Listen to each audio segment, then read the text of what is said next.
ಬೆಂಗಳೂರಿನಲ್ಲಿ ಠಾಣಾ ವ್ಯಾಪ್ತಿಯಲ್ಲಿ ಕಿಡ್ನಾಪ್ ಪ್ರಕರಣಕ್ಕೆ ಸಂಬಂಧಪಟ್ಟಂತ ಅಪ್ಡೇಟ್ ಸಿಗ್ತಾ ಇದೆ. ನಾಗೇಂದ್ರನ ಬಗ್ಗೆ ಯುವತಿ ರಮ್ಯಾಳ ಬಳಿ ವಿಚಾರಣೆಯನ್ನು ನಡೆಸಲಾಗಿದ್ದು, ನಾಡಬಾಂಬ್ ಸ್ಫೋಟ ರಹಸ್ಯ ಕೆದಕೋದಕ್ಕೆ ಖಾಕಿ ಇದೀಗ ಮುಂದಾಗಿದೆ. ಶನಿವಾರ ಬೆಳಗ್ಗೆ 6 ಗಂಟೆಗೆ ಮನೆ ಬಳಿ ಬಂದಿರ್ತಾನೆ ನಾಗೇಂದ್ರ. ಯುವತಿಯ ಭೈರಸಂದ್ರದ ಮನೆಯ ಬಳಿ ನಾಗೇಂದ್ರ ಬಂದಿಳಿದಿರ್ತಾನೆ. ನಾಗೇಂದ್ರ ಕೇವಲ ಒಬ್ಬನೇ ಬಂದಿರೋದಿಲ್ಲ, ಆತನ ಜೊತೆ ಮತ್ತೊಬ್ಬ ಕೂಡ ಬಂದಿದ್ದ ಅನ್ನೋದು ತಿಳಿದು ಬರ್ತಾ ಇದೆ. ಇನ್ನು ನಾಗೇಂದ್ರ ಮನೆ ಬಳಿ ಬರೋದಕ್ಕೆ ಕೀ ಕೊಟ್ಟಿದ್ದೇ ರಮ್ಯಾ ಅನ್ನುವಂತಹ ವಿಚಾರ ಕೂಡ ತಿಳಿದು ಬಂದಿದ್ದು, ರೂಮ್ ಒಳಗಿನಿಂದ ಬಂದು ಗೇಟ್ ಕೀಯನ್ನ ರಮ್ಯಾ ಎಸೆದಿರ್ತಾಳೆ. ಕೀ ತೆಗೆದುಕೊಂಡು ಯುವತಿ ಮನೆ ಒಳಗಡೆ ನಾಗೇಂದ್ರ ಹೋಗಿರ್ತಾನೆ. ನಾಗೇಂದ್ರ ಜೊತೆಗೆ ಯುವತಿಗೆ ಮತ್ತೊಬ್ಬನ ಎಂಟ್ರಿ ಕೂಡ ಆಗಿರುತ್ತೆ. ಸ್ಫೋಟಗೊಂಡಂತ ನಾಡಬಾಂಬ್ ಬಗ್ಗೆ ಸಾಕಷ್ಟು ಅನುಮಾನಗಳು ಮೂಡ್ತಾ ಇತ್ತು. ಆ ನಾಡಬಾಂಬ್ ಅನ್ನ ನಾಗೇಂದ್ರನೇ ತಯಾರಿಸಿ ತಂದಿದ್ದ ಅನ್ನುವಂತಹ ಪ್ರಶ್ನೆಗಳು ಮೂಡ್ತಾ ಇತ್ತು, ಅಥವಾ ಬೇರೆಯವರಿಂದ ಏನಾದರೂ ತಯಾರು ಮಾಡಿಕೊಂಡು ಆತ ತಂದಿದ್ದ ಅನ್ನುವಂತಹ ಪ್ರಶ್ನೆಗಳು ಮೂಡ್ತಾ ಇದೆ.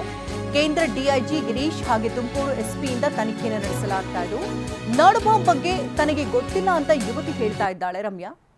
ನಾಗೇಂದ್ರ ಸಾಯುವ ಮುನ್ನ ಆ ಬಗ್ಗೆ ಕೂಡ ತನಗೆ ಏನು ಗೊತ್ತಿಲ್ಲ ಅಂತ ರಮ್ಯಾ ಹೇಳಿದಾಳೆ. ಅಂದರೆ ಮದುವೆಗೆ ಬಲವಂತ ಮಾಡ್ತಾ ಇದ್ದಂತ ಪೊಲೀಸರಿಗಷ್ಟೇ ಮಾಹಿತಿಯನ್ನು ಕೊಟ್ಟಿದ್ದು. ನನ್ನ ಮೇಲೆ ಹಲ್ಲೆ ಮಾಡ್ತಿದ್ದಂತೆ ಚಾಲಕನ ಸಹಾಯದಿಂದ ನಾನು ಹೊರಗಡೆ ಬಂದೆ ಅಂತ ಹೇಳಿದ್ದಾಳೆ. ಈ ರಮ್ಯಾನನ್ನು ಕೂಡ ಸಾಕಷ್ಟು ತೀವ್ರ ವಿಚಾರಣೆಗೆ ಒಳಪಡಿಸಿರುವಂತಹ ಪೊಲೀಸರು ಹಲವು ಮಾಹಿತಿಗಳನ್ನು ಕೂಡ ಕೆದಕ್ತಾ ಇದ್ದಾರೆ.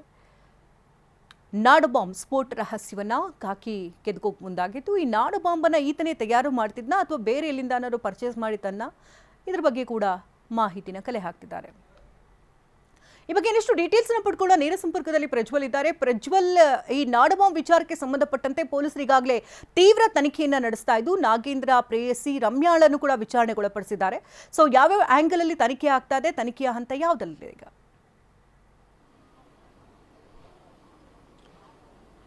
ಶಕುಂತಲಾ, ಮೊದಲನೇದಾಗಿ ಸಿದ್ದಾಪುರದಲ್ಲಿ ಆಕೆ ಕಿಡ್ನಾಪ್ ಆಗ್ತಾಳೆ ಅನ್ನೋ ಒಂದು ಕೇಸ್ ದಾಖಲಾಗುತ್ತೆ. ಕಿಡ್ನಾಪ್ ಆಗೋಕ್ಕಿಂತ ಮೊದಲನೇ ಸಮಯದಲ್ಲಿ, ಅಂದ್ರೆ ಬೆಳಗ್ಗೆ 6 ಗಂಟೆ ಸಮಯದಲ್ಲಿ, ಶನಿವಾರ ಬೆಳಗ್ಗೆ 6 ಗಂಟೆ ಸಮಯದಲ್ಲಿ ಆಕೆ ಮನೆ ಹತ್ತಿರಕ್ಕೆ ಈತ ಬರ್ತಾನೆ. ಈತನ ಜೊತೆಗೆ ಇನ್ನೊಬ್ಬನು ಬರ್ತಾನೆ. ಮತ್ತೆ ಇವರಿಬ್ರು ಪರಿಚಯ ಇದ್ದು ಈ ಹಿಂದೆ ಪ್ರೀತಿಯಲ್ಲಿ ಇದ್ರು. ಆದ್ರೆ ಇತ್ತೀಚಿನ ದಿನಗಳಲ್ಲಿ ಅವರು ಮದುವೆ ಆಗೋದು ಬೇಡ ಅಂತೇಳಿ ಹುಡುಗಿ ತೀರ್ಮಾನವನ್ನ ಮಾಡಿರ್ತಾಳೆ. ಜೊತೆಗೆ ಈತನ ಒತ್ತಾಯ ಕೂಡ ಜಾಸ್ತಿ ಆಗಿರುತ್ತೆ, ನಾನು ನಿನ್ನೆ ಮದುವೆ ಆಗ್ತೀನಿ ಅನ್ನೋದು ನಾಗೇಂದ್ರನ್ಗೆ.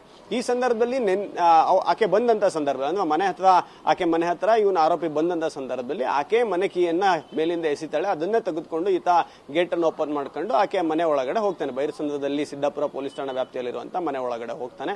ಅದಾದ್ಮೇಲೆ ಮನೆ ಒಳಗಡೆ ಏನೊಂದಷ್ಟು ಮಾತುಕತೆಗಳು ನಡೆಯುತ್ತೆ. ಮನೆ ಒಳಗಡೆ ಮಾತುಕತೆಗಳು ನಡೆದ ಬಳಿಕವಾಗಿ ಆತ ಆಕೆಯನ್ನ ಬಲವಂತವಾಗಿ ಕರೆದುಕೊಂಡು ಹೋಗ್ತಾನೆ. ಮತ್ತೆ ರಸ್ತೆ ಮಧ್ಯದಲ್ಲಿ ಹಲ್ಲೆ ಮಾಡಿದಂತ ಸಂದರ್ಭದಲ್ಲಿ ಅಷ್ಟೊತ್ತಿಗೆ ಅವನು ಹಲ್ಲೆ ಮಾಡಕ್ಕೂ ಮೊದಲೇ ಚಾಲಕನಿಗೆ ಏನು ಪೊಲೀಸರು ಮಾಹಿತಿಯನ್ನ ಮುಟ್ಟಿಸಿರ್ತಾರೆ, ನಿನ್ನ ಕಾರ್ನಲ್ಲಿರುವಂತಹ ಯುವತಿಯನ್ನ ಕಿಡ್ನಾಪ್ ಮಾಡಲಾಗಿದೆ, ನೀನು ಗಾಡಿಯನ್ನ ನಿಲ್ಸು, ಜೊತೆಗೆ ಅಥವಾ ಪೊಲೀಸ್ ಠಾಣೆಗೆ, ಹತ್ತಿರದ ಪೊಲೀಸ್ ಠಾಣೆ ಗಾಡಿಯನ್ನ ತೆಗೆದುಕೊಂಡು ಹೋಗುವಂತ ಹೇಳ್ತಾರೆ. ಯಾವಾಗ ಇವನು ಹೊಡಿಲಿಕ್ಕೆ ಶುರು ಮಾಡ್ತಾನೆ, ಆ ಯುವತಿಗೆ ತಲೆ ಭಾಗದಲ್ಲಿ ಮತ್ತೆ ಈ ಭಾಗದಲ್ಲಿ ಒಂದಷ್ಟು ರಕ್ತ ಬರಲಿಕ್ಕೆ ಶುರುವಾಗುತ್ತೆ. ಆ ಸಂದರ್ಭದಲ್ಲಿ ಆಕೆ ಕಿರ್ಚಾಡ್ತಿರುವಂತ ಸಂದರ್ಭದಲ್ಲಿ ಡ್ರೈವರ್ ಗಾಡಿಯನ್ನ ನಿಲ್ಲಿಸ್ತಾನೆ. ಆಗ ಆಕೆ ಹೇಳುವಂತದ್ದು, ಇವನ ಬ್ಯಾಗ್ ನಲ್ಲಿ ಬಾಂಬ್ ಇದೆ ಅಂತೇಳಿ ಆಕೆ ಕಿರ್ಚಾಡ್ತಾಳೆ. ಚಾಲಕ ಆಕೆಯನ್ನ ಎಳೆದುಕೊಂಡು ಬಂದು ರಕ್ಷಣೆಯನ್ನ ಮಾಡ್ತಾರೆ. ಬಾಂಬ್ ಸ್ಫೋಟವನ್ನ ಮಾಡ್ತಾನೆ. ಆ ನಾಗೇಂದ್ರ ಸತ್ತೋಗ್ತಾನೆ. ಇಲ್ಲಿ ಇನ್ನೊಂದು ಪ್ರಮುಖವಾದ ವಿಚಾರ, ಆ ಬಾಂಬ್ ಎಲ್ಲಿಂದ ಬಂತು? ಇವನು ಬೆಂಗಳೂರಿಂದನೇ ಕ್ಯಾರಿ ಮಾಡಿದಾನೆ, ಆದ್ರೆ ಬೆಂಗಳೂರಲ್ಲಿಂದ ತಯಾರು ಮಾಡಿಲ್ಲ. ಬೆಂಗಳೂರಿಗೆ ಹೊರಗಡೆಯಿಂದ ಅಂಕೋಲಾದಿಂದಲೇ ಹೋಗಿ ತಗೊಂಡು ಬಂದಿದ್ದೀನಿ ಅನ್ನೋದನ್ನ ಈಕೆಗೆ ಹೇಳಿರ್ತಾನೆ, ಅಂದ್ರೆ ಹೆದರ್ಸಿರ್ತಾನೆ.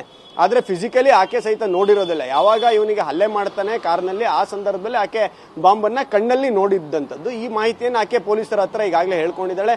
ಕೇಂದ್ರ ವಲಯದ ಡಿಐಜಿ ಆಗಿರುವಂತಹ ಗಿರೀಶ್ ಅವರಾಗಿರ್ಬೋದು, ಜೊತೆಗೆ ತುಮಕೂರು ಎಸ್ಪಿ ಅವರಾಗಿರ್ಬೋದು, ಜೊತೆಗೆ ಅಲ್ಲಿಯ ಸ್ಥಳೀಯ ಪೊಲೀಸರಾಗ್ಬೋದು, ಇವರೆಲ್ಲರೂ ಕೂಡ ತನಿಖೆಯನ್ನ ಮಾಡ್ತಿದ್ದಾರೆ. ಪ್ರಮುಖವಾಗಿ ನಾಡಬಾಂಬ್ ಎಲ್ಲಿಂದ ಬಂತು, ಯಾರು ಇದನ್ನ ತಯಾರು ಮಾಡಿದ್ರು, ಇದು ರಾಜ್ಯದ ಒಳಗಡೆ ತಯಾರಾಯ್ತಾ ಅಥವಾ ಬೇರೆ ಕಡೆ ಎಲ್ಲಾದ್ರೂ ತಯಾರು ಮಾಡಿಸಿ ತರಿಸ್ಕೊಂಡ್ರ? ಆ ಕಾರವಾರ ಅಂಕೋಲಾ ಭಾಗದಲ್ಲಿ ಸಾಕಷ್ಟು ಫಾರೆಸ್ಟ್ ಏರಿಯಾ ಇರೋದ್ರಿಂದ ಸಾಕಷ್ಟು ಬೇರೆ ಬೇರೆ ರೀತಿಯಾದಂತಹ ಅನುಮಾನಗಳು ಈಗ ಪೊಲೀಸರಿಗೆ ಬರ್ತಿದ್ದಾವೆ. ಆ ನಾಡಬಾಂಬಿನ ಮೂಲವನ್ನ ಪತ್ತೆ ಮಾಡಲಿಕ್ಕೆ ಪೊಲೀಸರು ಮುಂದಾಗಿದ್ದಾರೆ. ಕಿಡ್ನಾಪ್ ಕೇಸ್ ಏನಿದೆ ಅದು ಈತ ಸತ್ತೋದ ತಕ್ಷಣವೇ ಅದು ಒಂದು ರೀತಿಯಲ್ಲಿ ಕೇಸೇ ಸತ್ತೋದ ಲೆಕ್ಕ ಆಗುತ್ತೆ. ಆತನ ಸಾವಿನ ನಂತರದ ವರದಿಯನ್ನ ಹಾಕಿ ಆ ಒಂದು ಚಾರ್ಜ್ ಶೀಟ್ ಅನ್ನು ಪೊಲೀಸರು ಫೈಲ್ ಮಾಡ್ತಾರೆ. ಅಲ್ಲಿಗೆ ಕಿಡ್ನಾಪ್ ಕೇಸಿನ ತನಿಖೆಯ ಹೆಚ್ಚಿನ ಅವಶ್ಯಕತೆ ಇರೋದಿಲ್ಲ. ಜೊತೆಗೆ ಅಲ್ಲಿ ಆಗಿರುವಂತಹ ಬ್ಲಾಸ್ಟಿನಲ್ಲೂ ಕೂಡ ತನಿಖೆಯ ಪ್ರಮುಖ ಅಂಶನೇ ಆ ಬಾಂಬ್ ಎಲ್ಲಿಂದ ಬಂತು ಅನ್ನೋದನ್ನ ಪತ್ತೆ ಮಾಡುವಂತದ್ದಾಗಿದೆ. ಈಗ ಧನ್ಯವಾದ ಪ್ರಜ್ವಲ್, ತಮ್ಮ ಲೈವ್ ಅಪ್ಡೇಟ್ಸ್ಗಾಗಿ.